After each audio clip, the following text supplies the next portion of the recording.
first let me introduce myself. My name is Nikhil Gupta and I am a developer. Okay, in this video we are going to learn Android development or using Android Studio from the very beginning. So let's begin.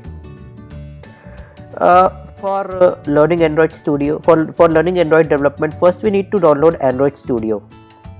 To download Android Studio, go to developer.android.com/studio. I'll give all the links in the description of this video, and you can just download it by here by clicking on this button. You can see it's for Mac. If you are having a Windows device, it will automatically detect your device and give the options to download. And here it is given up about Android Studio. And then first thing, guys, if you want to learn anything, the best way to learn is in today's world is internet. And for learning Android, the developers at Google have already created for us a very good documentation. You can go at developers.android.com and you can click on guides here, and you can get a very good documentation of for Android. So here it's given you can download latest version of Android Studio. Then how to create a new Android Studio project. We'll try and follow this developer's guide to create our Android app. So let's start by creating our first app. Just click here, start a new Android Studio project. Click on, you can see there are many activities. These activities are generally like if you want to create a maps activity. So it is a shortcut for creating whatever you want, like login activity, scrolling activity, tabbed activity. So here we need an empty activity as we are beginning it, and we will create everything from scratch, whatever we want.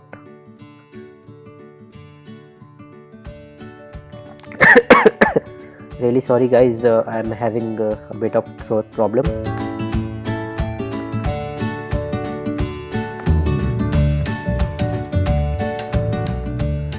Okay, so here now Android Studio gives two languages in which you can develop its code.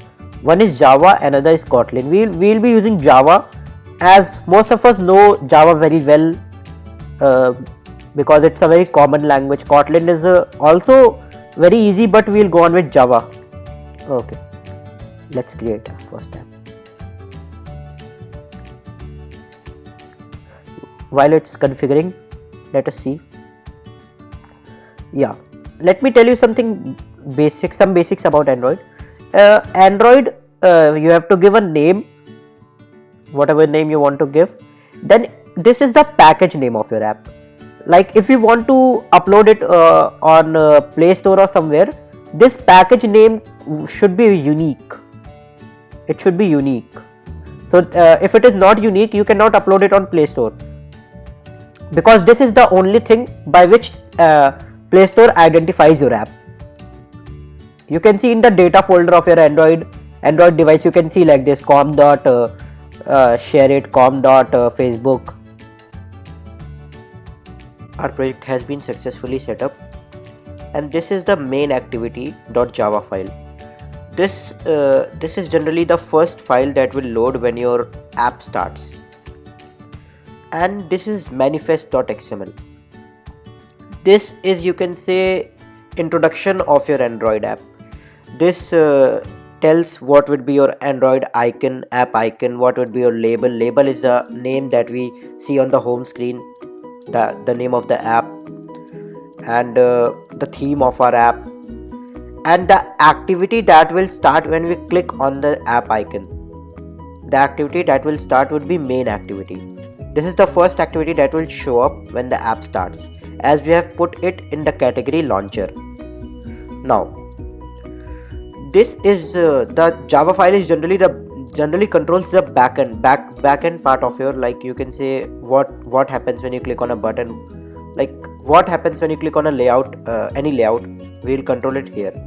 And this activity.main file is your view, how your app will look on the screen when the user opens it. As you can see, the first thing we see is hello world. It's written here. Now this is a constraint layout. there are many types of layouts. You can see your layouts. One is constraint layout, one is a linear layout, horizontal and vertical, linear layout, and frame layout. Then there is one relative layout. Relative layout is not shown here, I don't know why. Okay, and first we'll try and use linear layout. Let's use linear layout. Okay, let's try and use linear layout. And let's create a view. There are two ways of creating any view. You can either go in design view and just do drag and drops, or you can design by writing the code in XML. While developing Android, it is necessary that you know XML language. It's not necessary that you know it beforehand. You can also learn it while you are developing. You can just go around and do some experiments and sorry guys, go on, add some buttons like this and just check what the code is coming. You can see button, and I'll tell you some basic things like Android S2 ID. This ID is a unique element that we give to this button. Using this only we'll recognize this in Java code. This ID will be used to call this button or to set an action to this button using this ID. Then there is width and height. You can set two types of width. One is wrap content and one is match parent. You can see here match parent. Match parent is just match the size of the parent layout. Whatever the parent layout is, just match it. And wrap content is take as much space as you need, not more than that, not less than that. And then there is height. Height also there is same, wrap content and match parent. Wrap content or match parent. Okay, now let's set this orientation of the layout to vertical. Yeah, now we will see that it will come down like this. Now you can see it has come down. Layout height, wrap content. Let's do one thing. Make this match parent and wrap content. Okay, let's make it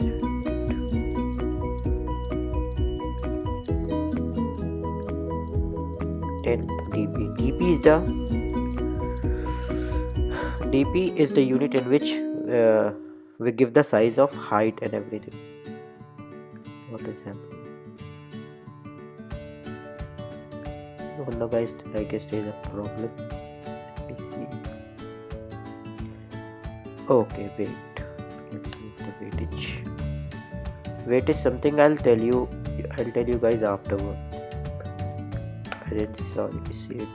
Okay, now we can see we have a button, we have a text. Okay, now there are many things, attributions you can see.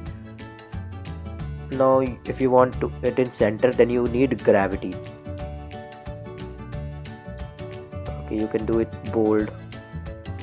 You can add text size. You can make it a bit extra large.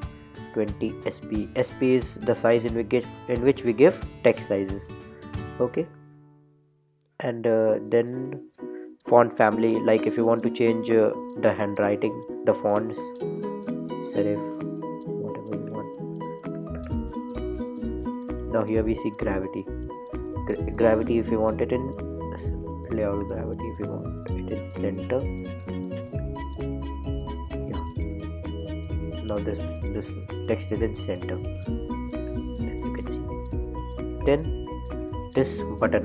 Now let's give a task to this button. Whenever you click this button, the text in the text field changes. Okay, let's give this task to a button. Let's keep it name change. Its ID is button, and let's give text. Let's give this text field ID. Let's give it hello. Okay. Now let's see if we can change the text by clicking on this button. Now there are two ways to control a button. The first one is you can give it here like this, on click attribute. These are known as attributes. Okay, on click, let's give do something, and just do it alt enter, and then it will give here create do something in main activity. It will create a method do something, and whenever you click on the button in the layout, this method would be called, and whatever is in this method, that would be executed. Now let's create a text view. Okay, text view, name, and now name is equal to find view by ID. Learn this. Find view by ID is used to link our layout file button or layout file text view or anything in layout with the Java variable that we are using, that is name or anything. In our case, it's name. Now we'll use a R class. Whatever we create in activity main, there is a R class that is created according to our layout file. And when you click r.id dot, what was a name? What was the text field name? Hello. Okay, r.id.hello. Now the text field hello, the text field with id hello is linked with our variable name. Okay, now let's go ahead and change name. Now these are simply Java variables. Name dot set text, welcome to developers guide.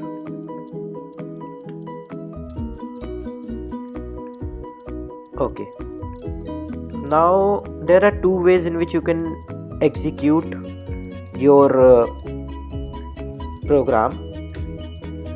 One way is using a emulator, and one way is using your own device. Okay, so you can use both of the ways to do it. Okay, so we'll go on and see if we can control it. Okay, to control, give me a second guys. Okay, we'll view our Android device here. This is my phone. First we need to start Android debugging.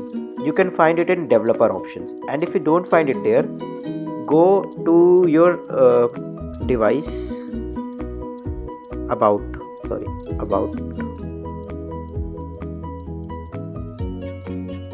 and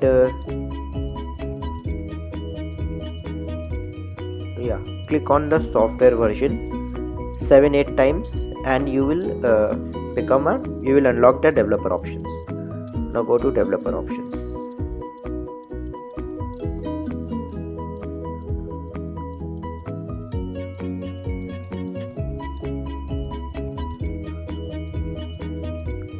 And just make sure that USB debugging is turned on. As you see, I have turned off USB debugging, so my phone is also gone. Okay, since now USB debugging is turned on, we can see my phone's name is displayed here. Okay, and when we run the app, you see it is getting compiled here.